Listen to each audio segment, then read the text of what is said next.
So good morning students. बच्चे ਆਪਾਂ ਐਲਡੀਹਾਈਡਸ and ketones ਕਰ ਰਹੇ ਸੀ and in that we were doing the reactions and ਆਪਾਂ ਬਿਲਕੁਲ ਫੈਗ ਐਂਡ ਤੇ ਆ ਚੈਪਟਰ ਦੇ। ਆਪਾਂ ਨੇ ਕੱਲ ਪੋਲੀਮਰਾਈਜੇਸ਼ਨ ਰਿਐਕਸ਼ਨਸ ਸ਼ੁਰੂ ਕੀਤੀਆਂ ਸੀ ਤੇ ਉਹਨਾਂ ਦੇ ਵਿੱਚੋਂ ਆਪਾਂ ਨੇ ਪੋਲੀਮਰਾਈਜੇਸ਼ਨ ਆਫ ਫਾਰਮੈਲਡੀਹਾਈਡ ਕੰਪਲੀਟ ਕਰ ਲਈ ਸੀ।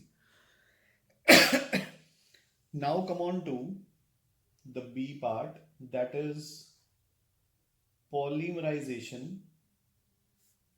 of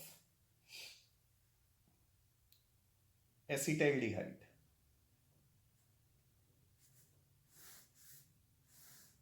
पॉलीमराइजेशन ऑफ एसिटाइलडिहाइड बच्चे, ठीक है ना।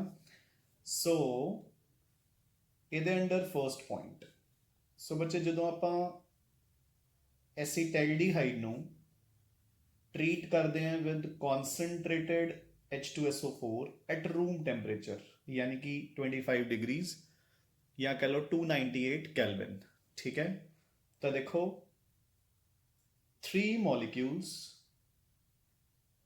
Molecules of acetaldehyde will condense with each other to form a cyclic trimer, ठीक है। Three molecules will condense with each other to form a cyclic trimer, कुछ ऐदा। सो देखो जिद्दां आपां ने कल फॉर्मैल्डिहाइड दा ट्राइमर बनाया सी, याद है ना। तो डबल बॉन्ड्स नूं आपां ने इदां शिफ्ट करता सीगा। बस हुण CH2 की जगह ते की लग्या होया एक CH3। सो CH3 CHO CH3 CHO आपस विच पॉलीमराइज करके तीन मॉलिक्यूल्स अपने कोल एक साइक्लिक ट्राइमर बन गया, जिसनूं आपां बोलदे हैं बच्चे पैरेल्डिहाइड, ठीक है। तो याद रखना है जिहड़ा यह पैरेल्डिहाइड है it is used as an hypnotic, ठीक है ना। हिप्नोटिक्स की हुंदे बच्चे, दे मेक योर माइंड काम, ठीक है ना। यानी कि they are used as psychotherapeutic drugs to treat diseases like depression। ਇਹ ਆਪਾਂ ਨੂੰ ਡਿਪਰੈਸ਼ਨ ਵਗੈਰਾ ਨੂੰ ਟ੍ਰੀਟ ਕਰਨ ਦੇ ਕੰਮ ਆਉਂਦੇ ਹੈਗੇ, ਠੀਕ ਹੈ ਨਾ। ਜਿਹੜੇ ਇਹ ਹਿਪਨੋਟਿਕਸ ਹੁੰਦੇ ਨੇ ਬੇਸਿਕਲੀ ਆਪਾਂ ਇਹਨਾਂ ਨੂੰ ਸਲੀਪ ਇੰਡਿਊਸਿੰਗ ਡਰੱਗਸ ਵੀ ਕਹਿ ਦਿੰਦੇ ਆ। ਇਹ ਤੁਹਾਡੇ ਮਾਈਂਡ ਨੂੰ ਕਾਮ ਸ਼ਾਂਤ ਕਰ ਦਿੰਦੇ ਨੇ, ਜਿਹਦੇ ਨਾਲ ਤੁਹਾਨੂੰ ਨੀਂਦ ਆ ਜਾਂਦੀ ਹੈ ਤੇ ਆਪਣੀਆਂ ਟੈਨਸ਼ਨਸ ਖਤਮ ਹੋ ਜਾਂਦੀਆਂ, ਠੀਕ ਹੈ ਨਾ। So this is about polymerization of acetaldehyde in the presence of concentrated H2SO4 at room temperature। अगर तुसी temperature ਨੂੰ low कर दोगे, ठीक है ना। so next point लिखो however at 0 degree centigrade या 273 Kelvin। so अगर हुन यही acetaldehyde ਨੂੰ तुसी treat करो with same concentrated H2SO4 at 0 degree centigrade या 273 Kelvin ਤਾਂ चार molecules condense होके एक साइक्लिक टेट्रामर बनाएंगे बच्चे। चार मॉलिक्यूल्स कंडेंस होके एक साइक्लिक टेट्रामर बनाएंगे। सो स्ट्रक्चर बिल्कुल सेम उस तरीके नाल आपां ऑल्टरनेटिवली CHOCH लिखांगे ते हर एक CH दे नाल एक एक मिथाइल ग्रुप अटैच कर दांगे। So this becomes your cyclic tetramer, जिसनूं आपां बोलते हैं metaldehyde. So cyclic trimer 25 degree centigrade ते बनया, उन्होंने आपने क्या पैरेल्डिहाइड। जो टेट्रामर बने 0 डिग्री सेंटीग्रेड ते उसको आप बोलते हैं मेटैल्डिहाइड। डन रजे, ठीक है। So this is about the polymerization of acetaldehyde बच्चे, हो गया है, ठीक है। Now last, so next polymerization reaction that is called polymerization of acetone बच्चे। so polymerization of acetone। now हुन acetone दी polymerization पहला तुसी की लिखोगे when treated with concentrated H2SO4, ठीक है। concentrated H2SO4 दे नाल आप लिखांगे three molecules condense to form mesitylene, condense to form mesitylene बच्चे, ठीक है ना। ਮੈਸੀਟਾਈਲਿਨ ਕੀ ਹੁੰਦੀ ਹੈ? ਬੈਂਜ਼ੀਨ, ਜਿਸ ਦੇ ਉੱਪਰ ਆਲਟਰਨੇਟ ਪੋਜੀਸ਼ਨਸ ਤੇ 3 ਮਿਥਾਈਲ ਗਰੁੱਪਸ ਲੱਗੇ ਹੁੰਦੇ ਨੇ। ਸੋ ਦਿਸ ਇਜ਼ ਯੋਰ ਮੈਸੀਟਾਈਲਿਨ। ਸੋ ਦੇਖੋ ਇਹ ਕਿਵੇਂ ਬਣੂਗੀ। ਸੋ ਦੇਖੋ ਆਪਾਂ ਨੂੰ ਕੁਐਸਚਨ ਆਉਂਦਾ ਹੈ ਅਗੇਨ ਕਿ what happens when acetone is treated with concentrated H2SO4 at simply no temperature conditions when acetone is treated with concentrated H2SO4। ਤਾਂ ਆਪਾਂ ਨੂੰ ਲਰਨਡ ਹੋਣਾ ਚਾਹੀਦਾ ਕਿ 3 ਮੋਲੀਕਿਊਲਸ ਕੰਡੈਂਸ ਹੋ ਕੇ ਮੈਸੀਟਾਈਲਿਨ ਦੇ ਵਿੱਚ ਕਨਵਰਟ ਹੋ ਜਾਣਗੇ and 3 molecules of water will move out। But ਫਿਰ ਵੀ ਅਗਰ ਤੁਸੀਂ ਚਾਹੁੰਦੇ ਹੋ ਕਿ ਸਰ ਸਾਨੂੰ ਪਤਾ ਹੋਣਾ ਚਾਹੀਦਾ ਕਿ ਰਿਐਕਸ਼ਨ ਹੋ ਕਿੱਦਾਂ ਰਹੀ ਹੈ, ਤਾਂ ਦੇਖੋ ਆਪਾਂ ਕੰਡੈਂਸੇਸ਼ਨ ਇਦਾਂ ਸ਼ੋ ਕਰਾਂਗੇ। So like this is your acetone. ਦੇਖੋ ਬੱਚੇ ਧਿਆਨ ਨਾਲ,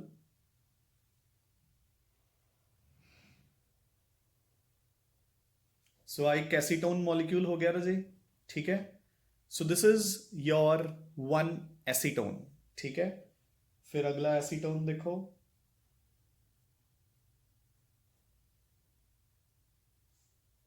ठीक है। So this is another acetone. फिर एक और एसीटोन,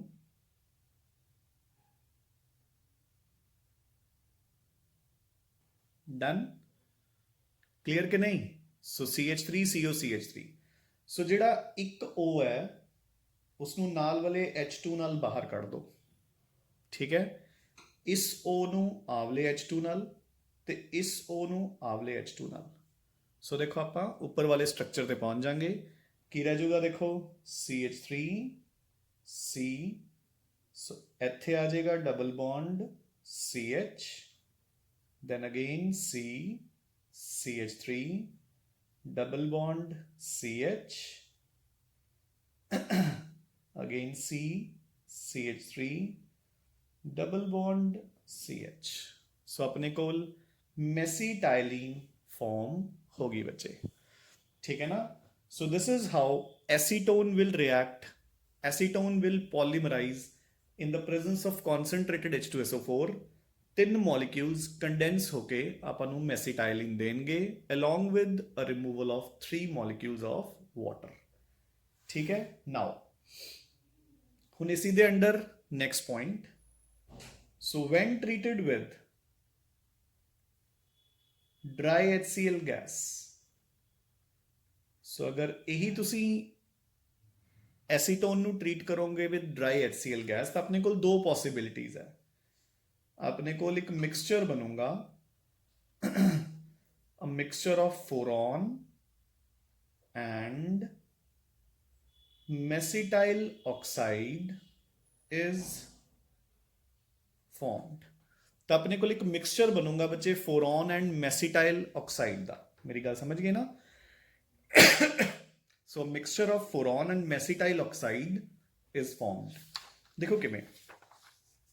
ਸੋ ਹੁਣ ਅਗਰ ਆਪਾਂ ਨੂੰ ਕੁਐਸਚਨ ਆਂਦਾ ਕਿ what will happen when acetone is treated with dry HCl gas, ਠੀਕ ਹੈ ਨਾ। ਹੁਣ ਅਗਰ ਆਪਾਂ ਨੂੰ ਕੁਐਸਚਨ ਆਇਆ ਹੈ ਕਿ what will happen if acetone is treated with dry HCl gas, ਤਾਂ ਬੱਚੇ ਆਪਣੇ ਕੋਲ 2 possibilities ਹੈ, ਠੀਕ ਹੈ ਰਾਜੀ। ਤਾਂ ਹੁਣ ਕੀ ਹੋਊਗਾ? ਸੋ ਦੇਖੋ ਆਪਣੇ ਕੋਲ 2 possibilities ਹੋਣਗੀਆਂ। ਜਾਂ ਤਾਂ ਆਪਣੇ ਕੋਲੇ 2 molecules ਕੰਡੈਂਸ ਹੋਣਗੇ ਤੇ ਜਾਂ 3 molecules ਕੰਡੈਂਸ ਹੋਣਗੇ। ਦੇਖੋ ਕਿੱਦਾਂ ਹੋਣਗੇ ਉਹ ਮੈਂ ਸ਼ੋ ਕਰਦਾ। ਅਗਰ 2 molecules ਕੰਡੈਂਸ ਹੋਣਗੇ ਤਾਂ ਕੁਝ ਐਦਾਂ ਹੋਣਗੇ।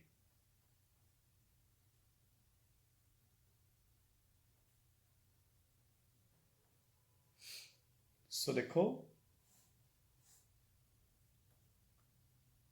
ਇੱਥੋਂ ਵਾਟਰ ਆਊਟ,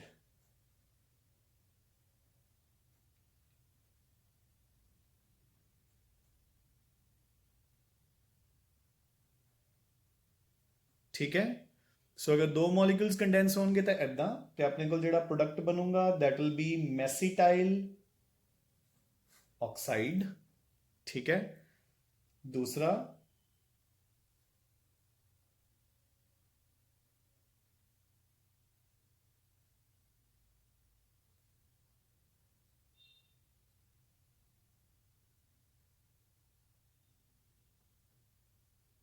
ਜਾਂ ਫਿਰ ਇਦਾਂ ਬੱਚੇ ਤਿੰਨ ਮੋਲੀਕਿਊਲਸ ਕੰਡੈਂਸ ਕਰ ਜਾਣਗੇ ਤੇ ਦੇਖੋ ਇੱਥੋਂ ਵਾਟਰ ਆਊਟ ਤੇ ਨਾਲ ਵਾਲੇ ਦਾ ਵੀ ਵਾਟਰ ਆਊਟ, ਠੀਕ ਹੈ। ਤੇ ਆਪਣੇ ਕੋਲ ਕੀ ਫਾਰਮ ਹੋ ਜਾਏਗਾ,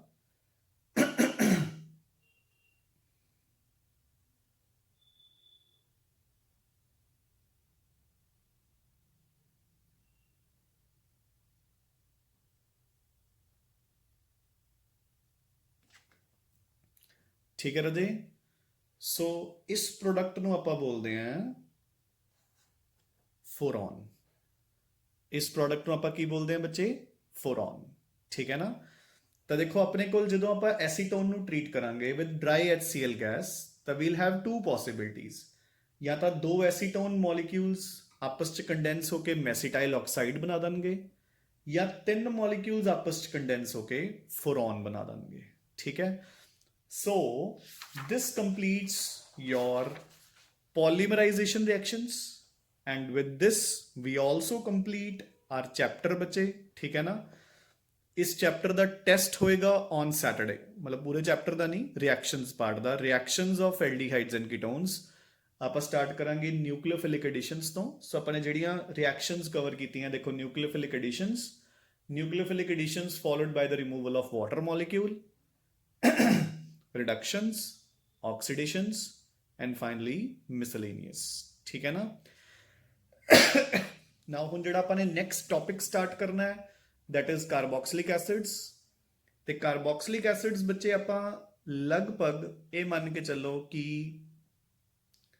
90% ਆਪਾਂ ਪਿਛਲੇ ਚੈਪਟਰਸ ਚ ਕਰ ਚੁੱਕੇ ਹਾਂ, ਠੀਕ ਹੈ ਨਾ। ਤਾਂ ਅਗਰ ਕਾਰਬੋਕਸਿਲਿਕ ਐਸਿਡਸ ਦਾ ਮਤਲਬ ਪਿਛਲੇ ਚੈਪਟਰਸ ਆਪਾਂ ਨੇ ਚੰਗੀ ਤਰ੍ਹਾਂ ਕੀਤੇ ਹੋਏ ਨੇ ਤਾਂ ਕਾਰਬੋਕਸਿਲਿਕ ਐਸਿਡਸ ਦੇ ਵਿੱਚ ਬੇਸਿਕਲੀ ਆਪਾਂ ਨੂੰ ਕੋਈ ਨਵੀਂ ਰਿਐਕਸ਼ਨ ਕਰਨ ਦੀ ਜ਼ਰੂਰਤ ਹੀ ਨਹੀਂ ਪੈਣੀ, ਠੀਕ ਹੈ ਨਾ। But before we start off with carboxylic acids, ਪਹਿਲਾਂ ਮੈਂ ਤੁਹਾਨੂੰ ਇਸ ਚੈਪਟਰ ਦੇ ਆਈਡੈਂਟੀਫਿਕੇਸ਼ਨ ਟੈਸਟ ਰਿਵਾਈਜ਼ ਕਰਵਾ ਰਹੇ ਹਾਂ ਕਿ ਹਾਊ ਟੂ ਡਿਸਟਿੰਗੁਇਸ਼ ਐਲਡੀਹਾਈਡਸ ਐਂਡ ਕੀਟੋਨਸ, ਠੀਕ ਹੈ ਨਾ। ਆਪਾਂ ਨੇ ਕੀਤੇ ਨੇ ਚੈਪਟਰ ਦੇ ਵਿੱਚ, ਬਟ ਮੈਂ ਤੁਹਾਨੂੰ ਰਿਵਾਈਜ਼ ਕਰਵਾ ਰਿਹਾ ਤਾਂ ਕਿ ਇੱਕ ਜਗ੍ਹਾ ਤੇ ਤੁਸੀਂ ਜੋਟ ਡਾਊਨ ਕਰ ਲਵੋ, ਠੀਕ ਹੈ ਨਾ। ਸੋ ਦੇਖੋ ਰਾਜੇ ਕਿੱਦਾਂ ਕੈਟੇਗਰਾਈਜ਼ ਕਰੀਦਾ। ਹੁਣ ਆਪਾਂ ਇੰਨੇ ਕੁ ਆਰਗੈਨਿਕ ਪੜ੍ਹ ਚੁੱਕੇ ਹਾਂ ਕਿ ਹੁਣ ਮੈਂ ਤੁਹਾਨੂੰ ਆਈਡੈਂਟੀਫਿਕੇਸ਼ਨ ਟੈਸਟ ਵੀ ਕੈਟੇਗਰਾਈਜ਼ ਕਰਨੇ ਸਿਖਾਉਣਾ ਹੈ। ਵੈਸੇ ਜਦੋਂ ਆਪਣੀ ਪੂਰੀ ਆਰਗੈਨਿਕ ਖਤਮ ਹੋ ਜਾਏਗੀ ਮੈਂ ਤੁਹਾਨੂੰ ਸਾਰੇ ਆਈਡੈਂਟੀਫਿਕੇਸ਼ਨ ਟੈਸਟ ਕਨਵਰਜਨਸ ਅਲੱਗ ਤੋਂ ਪ੍ਰੈਕਟਿਸ ਕਰਵਾਉਂਗਾ, ਬਟ ਇੱਕ ਵਾਰ ਫੇਰ ਵੀ ਸੁਣੋ। ਸੋ ਦੇਖੋ ਹੁਣ ਇਸ ਦੇ ਵਿੱਚ ਕਿਹੜੀਆਂ ਡਿਫਰੈਂਟ ਕੈਟੇਗਰੀਜ਼ ਬਣਦੀਆਂ। ਦੇਖੋ ਬੱਚੇ, ਪਹਿਲੀ ਕੈਟੇਗਰੀ, ਇੱਕ ਤਰਫ ਆਪਣੇ ਪਾਸ ਕੋਈ ਵੀ ਐਲਡੀਹਾਈਡ ਜਾਂ ਕੀਟੋਨ ਹੈ और दूसरी तरफ कोई भी XYZ कंपाउंड है, कोई भी, डजंट मैटर जेड़ा मर्जी, ठीक है ना। हुण देखो फॉर एग्जाम्पल तुहानूं टेस्ट आंदा है between acetone and acetic acid, acetaldehyde and ethanol. Means एक तरफ कोई भी एल्डीहाइड या कीटोन है तो दूसरी तरफ एल्डीहाइड या कीटोन नूं छड्ड के होर कोई भी कंपाउंड है। ਤਾਂ ਆਪਾਂ ਨੂੰ ਪਤਾ ਹੈ ਕਿ ਇੱਕ ਟੈਸਟ ਜਿਹੜਾ ਕਿ ਐਲਡੀਹਾਈਡਸ ਐਂਡ ਕੀਟੋਨਸ ਦੇਣਗੇ ਉਹ ਕਿਹੜਾ ਹੈ, ਬ੍ਰੈਡੀਜ਼ ਰੀਏਜੈਂਟ ਟੈਸਟ। ਕੀ ਸੀਗਾ ਬ੍ਰੈਡੀਜ਼ ਰੀਏਜੈਂਟ, 2,4 ਡਾਈਨਾਈਟ੍ਰੋਫਿਨਾਈਲ ਹਾਈਡਰਾਜ਼ੀਨ। ਆਪਾਂ ਨੂੰ ਪਤਾ ਹੈ ਆਪਣੇ ਕੋਲ ਔਰੇਂਜ ਕਲਰ ਦੇ ਕ੍ਰਿਸਟਲਸ ਬਣਨਗੇ ਜਦਕਿ ਹੋਰ ਕੋਈ ਵੀ ਕੰਪਾਊਂਡ ਇਹ ਟੈਸਟ ਨਹੀਂ ਦੇਊਗਾ। So this is a typical distinguishing test for aldehydes ਜਾਂ ਕੀਟੋਨਸ। ਹੁਣ ਆਪਾਂ ਸੈਕੰਡ ਕੈਟੇਗਰੀ ਤੇ ਮੂਵ ਕਰਦੇ ਹਾਂ। ਸੈਕੰਡ ਕੈਟੇਗਰੀ ਦੇ ਵਿੱਚ ਇੱਕ ਤਰਫ ਐਲਡੀਹਾਈਡ ਹੈ और दूसरी तरफ कोई भी कीटोन है। सो एक तरफ मेरे पास कोई भी एल्डिहाइड तो दूसरी तरफ कीटोन, यानी कि मैं एक ऐसा टेस्ट लगाना है ਜਿਹੜਾ कि एल्डिहाइड्स ਦਾ 100% ਦਿੰਦੇ ਹੋਣ ਤੇ ਕੀਟੋਨਸ 100% ਨਾ ਦਿੰਦੇ ਹੋਣ। ਤੇ ਉਹ ਦੋ ਟੈਸਟ ਹੈ ਮੇਰੇ ਕੋਲ, ਇੱਕ ਟੋਲਰੈਂਸ ਰੀਏਜੈਂਟ ਟੈਸਟ ਤੇ ਇੱਕ ਸ਼ਿਫਸ ਰੀਏਜੈਂਟ ਟੈਸਟ। ਜਿਹੜੇ ਐਲਡੀਹਾਈਡਸ ਨੇ ਉਹ ਆਪਾਂ ਨੂੰ ਸਿਲਵਰ ਮਿਰਰ ਦੇਣਗੇ, ਕੀਟੋਨਸ ਨਹੀਂ। ਸ਼ਿਫਸ ਰੀਏਜੈਂਟ ਦੇ ਕੇਸ 'ਚ ਐਲਡੀਹਾਈਡਸ ਦੇ ਕਲਰ ਪਿੰਕ ਰੀਸਟੋਰ ਹੋ ਜਾਊਗਾ, ਕੀਟੋਨਸ ਦੇ ਕੇਸ 'ਚ ਪਿੰਕ ਕਲਰ ਰੀਸਟੋਰ ਨਹੀਂ ਹੋਊਗਾ। ਯਾਦ ਹੈ ਨਾ ਸਭ ਨੂੰ? ਹਾਂਜੀ, ਜੇ ਕਿਸੇ ਨੂੰ ਨਹੀਂ ਯਾਦ ਆ ਰਹੇ ਵਾਲੇ ਟੈਸਟ ਤਾਂ ਬੱਚੇ ਪਿੱਛੇ ਜਾ ਕੇ ਰਿਵਾਈਜ਼ ਕਰ ਲਓ, ਹੈ ਨਾ, ਕਿਉਂਕਿ ਇਹ ਇੰਪੋਰਟੈਂਟ ਹੈ ਪਾਰਟ। ਥਰਡ, ਹੁਣ ਮੈਂ ਐਲਡੀਹਾਈਡਸ ਨੂੰ ਫਰਦਰ ਡਿਵਾਈਡ ਕਰਤਾ into ਐਲੀਫੈਟਿਕ aldehyde and aromatic aldehyde. एक पासे एलिफेटिक एल्डिहाइड है और दूसरी तरफ एरोमैटिक एल्डिहाइड है। सो बच्चे एलिफेटिक एल्डिहाइड के केस च हुण आपां ने किवें करना है, आपां एलिफेटिक एल्डिहाइड्स देखो हुण आपां नूं पता है दो टेस्ट है जिहड़े कि एलिफेटिक दिंदे ने ते एरोमैटिक नहीं दिंदे। किहड़े किहड़े टेस्ट सीगे? एक तां फैलिंग सॉल्यूशन टेस्ट ते दूसरा बेनेडिक्ट सॉल्यूशन टेस्ट। ਜਿਹੜੇ ਐਲੀਫੈਟਿਕ ਨੇ ਆਪਾਂ ਨੂੰ ਪਤਾ ਹੈ ਉਹ ਆਪਾਂ ਨੂੰ ਡਾਰਕ ਰੈੱਡ ਕਲਰ ਦੇ ਪ੍ਰਿਸਿਪਿਟੇਟਸ ਦੇਣਗੇ ਤੇ ਜਿਹੜੇ ਐਰੋਮੈਟਿਕ ਹੈ ਉਹ ਨਹੀਂ ਦੇਣਗੇ। ਠੀਕ ਹੈ, ਡਨ। ਹਾਂਜੀ, ਹੁਣ ਫੋਰਥ ਕੈਟਾਗਰੀ ਜਿੱਥੇ ਬਾਕੀ ਸਾਰੀਆਂ ਕੈਟਾਗਰੀਜ਼ ਫੇਲ ਹੋ ਜਾਣਗੀਆਂ, ਮਤਲਬ ਕੋਈ ਕੈਟਾਗਰੀ ਵੀ ਨਹੀਂ ਬਣੂਗੀ। ਲਾਈਕ ਫੋਰ ਐਗਜ਼ਾਮਪਲ ਤੁਹਾਨੂੰ ਆ ਗਿਆ ਅ ਟੈਸਟ ਬਿਟਵੀਨ ਐਸੀਟੈਲਡੀਹਾਈਡ ਐਂਡ ਫਾਰਮੈਲਡੀਹਾਈਡ। ਹੁਣ ਦੋਨੋਂ ਹੀ ਐਲਡੀਹਾਈਡਸ ਨੇ ਬੱਚੇ ਇਹ, ਤੇ ਦੋਨੋਂ ਹੀ ਐਲੀਫੈਟਿਕ ਹੈ ਹਨਾ, ਕੋਈ ਐਰੋਮੈਟਿਕ ਵੀ ਹੈ ਨਹੀਂ। ਸੋ ਆਪਾਂ ਤਿੰਨਾਂ ਵਿੱਚੋਂ ਕੋਈ ਵੀ ਕੈਟਾਗਰੀ ਨਹੀਂ ਲਗਾ ਸਕਦੇ। ਇੱਕ ਪਾਸੇ ਆਪਣੇ ਕੋਲ ਐਸੀਟੈਲਡੀਹਾਈਡ ਹੈ, ਇੱਕ ਪਾਸੇ ਆਪਣੇ ਕੋਲ ਪ੍ਰੋਪੇਨੈਲਡੀਹਾਈਡ ਹੈ। ਠੀਕ ਹੈ, ਇਹ ਵੀ ਦੋਨੋਂ ਐਲਡੀਹਾਈਡਸ ਨੇ। ਇੱਕ ਤਰਫ ਆਪਣੇ ਕੋਲ ਹੈਗਾ ਬੱਚੇ ਲੈਟ ਇਟ ਬੀ 2 ਪੈਂਟੇਨੋਨ ਔਰ ਦੂਸਰੀ ਤਰਫ ਹੈਗਾ ਆਪਣੇ ਕੋਲੇ 3 ਪੈਂਟੇਨੋਨ। ਦੋਨੋਂ ਕੀਟੋਨਸ ਹੈ, ਸੋ ਇਹਨਾਂ ਵਿੱਚੋਂ ਕਿਸੇ ਕੈਟਾਗਰੀ 'ਚ ਨਹੀਂ ਫਾਲ ਕਰੂਗਾ ਇਹ ਟੈਸਟ। ਠੀਕ ਹੈ, सिमिलरली एक तरफ अपने पास है एसिटोफिनोन और दूसरी तरफ अपने पास है बेंजोफिनोन।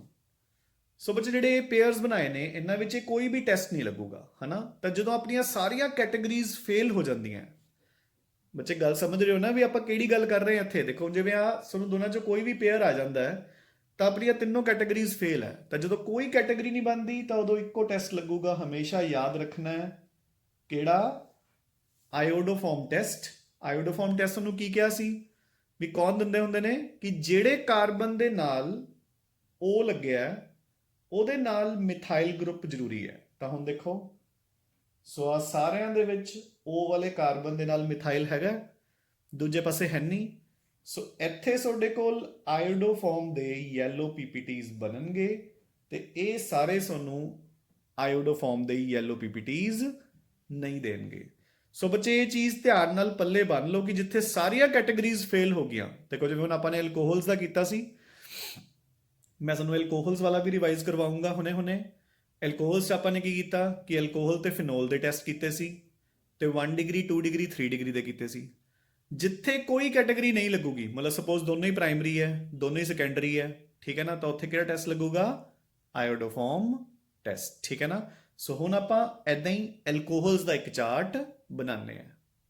ਸੋ ਹੁਣ ਰਾਜੇ ਆਪਾਂ ਨੂੰ ਅਗਰ ਐਲਕੋਹਲਸ ਦੇ ਵਿੱਚ ਐਦਾਂ ਹੀ ਚਾਰਟ ਬਣਾਉਣਾ ਹੋਵੇ ਆਪਾਂ ਨੇ ਤਾਂ ਕੀ ਹੋਏਗਾ? ਦੇਖੋ ਪਹਿਲੀ ਕੈਟਾਗਰੀ ਆਪਾਂ ਨੇ ਕੀਤੀ ਸੀ ਕਿ ਇੱਕ ਪਾਸੇ ਆਪਣੇ ਕੋਲ ਕੋਈ ਐਲਕੋਹਲ ਹੈ ਔਰ ਦੂਸਰੇ ਪਾਸੇ ਫਿਨੋਲ। ਤਾਂ ਆਪਾਂ ਨੇ ਬਹੁਤ ਸਾਰੇ ਟੈਸਟ ਕੀਤੇ ਸੀ, ਯਾਦ ਹੈ ਕਿ ਨਹੀਂ? ਪਹਿਲਾ ਸੀਗਾ litmus test. Phenols being acidic will convert blue litmus red, alcohols ਨਹੀਂ ਕਰਨਗੇ, ਯਾਦ ਹੈ ਕਿ ਨਹੀਂ ਇਹ? ਦੂਸਰਾ ਸੀਗਾ typical test for phenol FeCl3। Phenols ਆਪਾਂ ਨੂੰ ਵਾਇਲਟ ਕਲਰੇਸ਼ਨ ਦੇਣਗੇ, ਐਲਕੋਹਲਸ ਨਹੀਂ ਦੇਣਗੇ। ਤੀਸਰਾ ਆਪਾਂ ਨੇ ਬ੍ਰੋਮੀਨ ਵਾਟਰ ਟੈਸਟ ਕੀਤਾ ਸੀ। ਫਿਨੋਲਸ ਦੇ ਵਿੱਚ ਵਾਈਟ ਪੀਪੀਟੀ ਬਣੇ ਸੀ ਕਿਸ ਦੇ? 2,4,6 ਟ੍ਰਾਈਬ੍ਰੋਮੋਫਿਨੋਲ ਦੇ, ਐਲਕੋਹਲਸ ਦੇ ਵਿੱਚ ਨਹੀਂ। ਅਗਲਾ ਸੀਗਾ nitration test.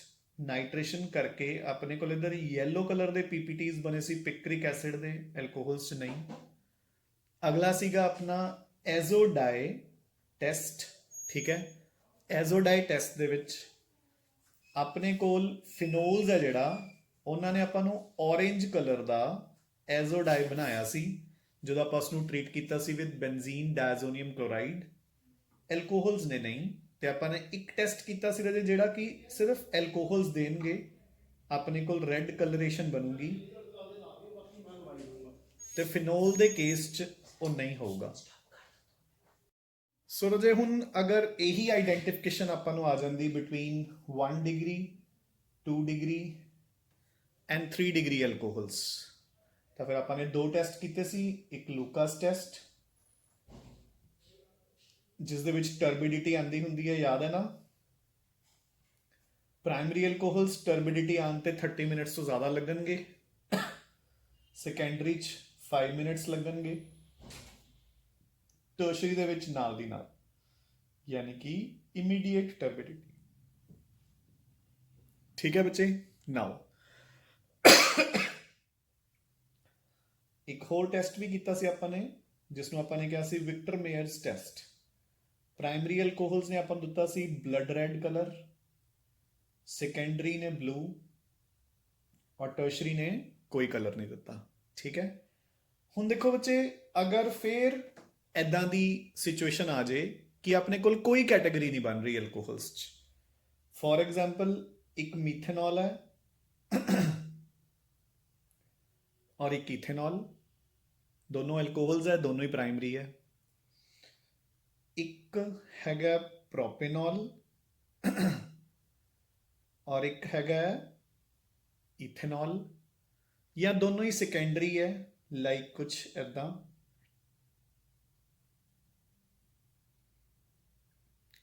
So this is 3-पेंटेनॉल and दूसरा हैगा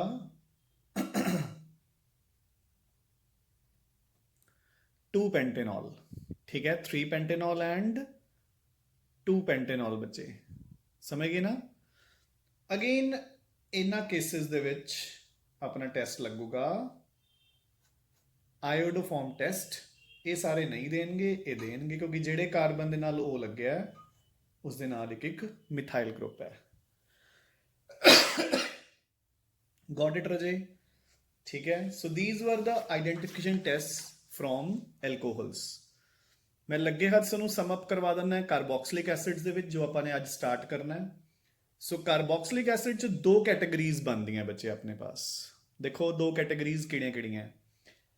पहली कैटेगरी अपने कोल एक तरफ कोई कार्बोक्सिलिक एसिड होगा, दूसरी तरफ कोई भी XYZ कंपाउंड। ठीक है। तो आपां इत्थे लगावांगे टेस्ट सोडियम बाइकार्बोनेट टेस्ट।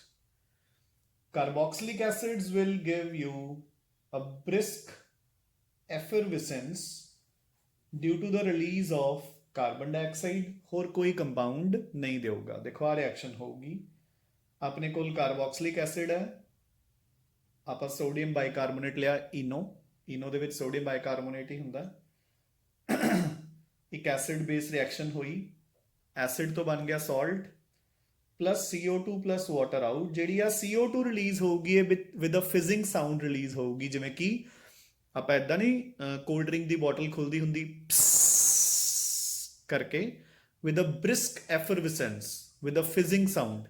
तो ये सिर्फ कार्बोक्सिलिक एसिड्स करनगे, होर कोई कंपाउंड ये टेस्ट नहीं देगा। सैकेंड कैटेगरी जो कार्बोक्सिलिक एसिड्स के विचकार ही होगा, तो एक कार्बोक्सिलिक एसिड हमेशा किहड़ा होगा, फॉर्मिक एसिड, दूसरा कोई भी XYZ। तो इन्हों के केस च पहला टेस्ट लगूगा टॉलरेंस। तो फॉर्मिक एसिड सिल्वर मिरर देगा, होर कोई नहीं देगा। दूसरा हुंदा बच्चे HgCl2 mercuric chloride test. Formic acid PPTs देगा, होर कोई भी एसिड ए PPTs नहीं देगा बच्चे। Done. So these were the identification test जिहड़े आपां नूं कार्बोक्सिलिक एसिड्स चो आ सकते हैं बच्चे। ठीक है ना। तो एक गल हुण ध्यान च रखनी है कि मतलब ये टेस्ट मैं तुहानूं बाद विच भी रिवाइज करवाऊंगा, बट मैं एक बार चलो अज जिहड़े चैप्टर्स अपने हो चुके हैं वो मैं रिवाइज करवाते, नाल कार्बोक्सिलिक एसिड का भी आइडेंटिफिकेशन टेस्ट मैं तुहानूं दसते बच्चे। ठीक है ना। नाउ हुण अपना नैक्सट ते आ जाओ तुसीं। आपां हुण नैक्सट कैटेगरी दे विच करांगे। ठीक है, स्टार्ट। सो बच्चे हुण आपां स्टार्ट करते हैं अपना next part of this chapter, carboxylic acids. And once again I would like to tell you कि कार्बोक्सिलिक एसिड्स दे विच आपां 90% ऑफ द रिएक्शंस ऑलरेडी पिछले टॉपिक्स दे विच कवर कर चुके हैं। ठीक है ना। सिर्फ कुछ हिस्सा बचिया होया वो आपां अज कंप्लीट सॉरी 1-2 दिन कंप्लीट कर देंगे। अज आपां सिर्फ बेसिक नॉमनक्लेचर करना है। ठीक है ना। सो कार्बोक्सिलिक एसिड्स का फंक्शनल ग्रुप हुंदा है बच्चे COOH, आपां नूं सब नूं पता है। सो इसका जनरल फॉर्मूला बन गया RCOOH and IUPAC names are alkanoic acid. ਸੋ ਬਿਲਕੁਲ ਪਹਿਲਾ ਐਸਿਡ ਕਿਹੜਾ ਹੁੰਦਾ ਹੈ HCOOH, ਜਿਸ ਦਾ ਕਾਮਨ ਨੇਮ ਹੁੰਦਾ ਬੱਚੇ formic acid, and IUPAC name is methanoic acid. ਠੀਕ ਹੈ। ਸੈਕੰਡ ਐਸਿਡ ਇਜ਼ CH3COOH, ਜਿਸ ਨੂੰ ਆਪਾਂ ਕਾਮਨਲੀ ਬੋਲਦੇ ਹਾਂ acetic acid. IUPAC name is ethanoic acid. Done. ਅਗਰ ਇਹੀ ਬੈਂਜ਼ੀਨ ਦੇ ਨਾਲ ਅਟੈਚਡ ਹੈ ਤਾਂ ਦਿਸ ਬਿਕਮਸ ਬੈਂਜ਼ੋਇਕ ਐਸਿਡ। ਠੀਕ ਹੈ। ਤਾਂ ਦੇਖੋ ਬੱਚੇ ਬੈਂਜ਼ੋਇਕ ਐਸਿਡ ਦਾ IUPAC ਨੇਮ ਵੈਸੇ ਕੀ ਬਣੇਗਾ, ਤਾਂ ਇੱਕੋ ਹੀ ਕਾਰਬਨ ਹੈ, ਸੋ ਇੱਕ ਕਾਰਬਨ ਵਾਲਾ ਕਿਹੜਾ ਹੁੰਦਾ ਮੀਥੇਨੋਇਕ ਐਸਿਡ, ਸੋ ਆਪਾਂ IUPAC ਨੇਮ ਕੀ ਬੋਲਾਂਗੇ ਫਿਨਾਈਲ ਮੀਥੇਨੋਇਕ ਐਸਿਡ। ਠੀਕ ਹੈ ਨਾ। ਨਾਓ ਅਗਰ ਦੋ ਐਸਿਡ ਗਰੁੱਪਸ ਇੱਕ ਦੂਸਰੇ ਨਾਲ ਔਰਥੋ ਪੋਜੀਸ਼ਨਸ ਤੇ ਲੱਗੇ ਹੈ ਤਾਂ ਦੈਟ ਇਜ਼ ਕਾਲਡ ਥੈਲਿਕ ਐਸਿਡ। ਅਗਰ ਦੋ ਐਸਿਡ ਗਰੁੱਪਸ ਮੈਟਾ ਪੋਜੀਸ਼ਨਸ ਤੇ ਲੱਗੇ ਨੇ ਤਾਂ ਦੈਟ ਇਜ਼ ਕਾਲਡ ਆਈਸੋਥੈਲਿਕ ਐਸਿਡ। ਔਰ ਅਗਰ ਉਹ ਪੈਰਾ ਪੋਜੀਸ਼ਨਸ ਤੇ ਲੱਗੇ ਹੈ ਤਾਂ ਦੈਟ ਇਜ਼ ਕਾਲਡ ਟੈਰੀਥੈਲਿਕ ਐਸਿਡ ਬੱਚੇ। ਠੀਕ ਹੈ ਨਾ। समझ गए। नाउ एक चीज और याद रखनी है कि जो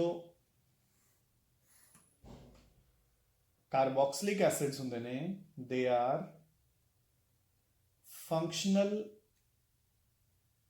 आइसोमर्स ऑफ एस्टर्स। तो बच्चे एसिड्स ते एस्टर्स आपस विच की होंगे ने दे आर फंक्शनल आइसोमर्स। ठीक है ना, ध्यान च रखना है। Carboxylic acids and esters are functional isomers of each other. So देखो for example अगर मेरे पास प्रोपेनोइक एसिड है, ठीक है, मैं इसका CH2 चक के H नाल लगा देना, ठीक है, तो मेरे को बन जाएगा CH3COO CH3। सो एस्टर बन गया। सो एसिड का की नाम है प्रोपेनोइक एसिड, ਇਹਦਾ नाम की है methyl ethanoate. So carboxylic acids and esters are functional isomers of each other. ठीक है राजे। Now ਹੁਣ ਕੱਲ ਵਾਲੇ ਲੈਕਚਰ 'ਚ ਆਪਾਂ ਇਹਨਾਂ ਦੀਆਂ ਪ੍ਰੈਪਰੇਸ਼ਨਸ ਸ਼ੁਰੂ ਕਰਾਂਗੇ and once again I would like to tell you ਕਿ ਆਪਾਂ ਸਾਰੀਆਂ ਪ੍ਰੈਪਰੇਸ਼ਨ ਸਾਰੀਆਂ ਰਿਐਕਸ਼ਨਸ ਜਿੰਨੀਆਂ ਵੀ ਕਾਰਬੋਕਸਿਲਿਕ ਐਸਿਡਸ 'ਚ ਹੈ ਉਹਨਾਂ ਵਿੱਚੋਂ ਬੱਚੇ ਮੋਰ ਦੈਨ 90% ਆਪਾਂ ਆਲਰੇਡੀ ਕਵਰ ਕਰ ਚੁੱਕੇ ਹਾਂ। So it will be just a revision kind of. ਠੀਕ ਹੈ ਨਾ। ਤਾਂ ਆਪਾਂ ਨੂੰ ਮੈਕਸਿਮਮ 2 ਦਿਨ ਲੱਗਣਗੇ ਕਾਰਬੋਕਸਿਲਿਕ ਐਸਿਡਸ ਨੂੰ ਕਵਰ ਕਰਨ ਤੇ। ਠੀਕ ਹੈ ਰਾਜੇ। So keep studying and keep revising. Thanks a lot ਬੱਚੇ।